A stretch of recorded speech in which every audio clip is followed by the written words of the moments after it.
噔噔噔噔，燜咗20分鐘喎，哇，好香啊！放咗紫蘇嘅啤酒鴨真係超級香，一啲鴨蘇味都冇嘅。天開始熱啦，今日整翻個超級正嘅啤酒燜水鴨。嗱，將啲鴨咧斬細嚿，啲水鴨好肥喎，啤酒鴨加啲紫蘇一齊燜咧，好香嘅。水鴨本身有少少寒啊，切多啲薑片。嗱，新鮮水鴨咧，我哋唔飛水啊，直接炒。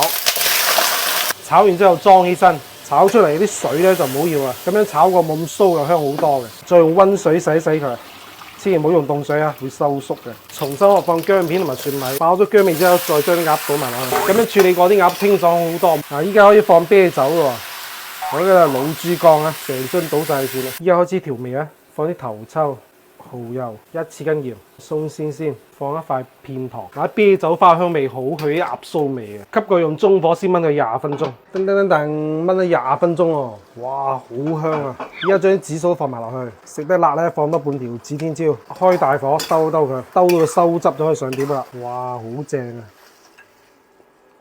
咁樣煮一啲都唔酥喎。係啊，一放咗紫蘇同啤酒，好嘢味，好食啊！即係識整鴨咧，仲好食過雞嘅，我覺得。骨都好食。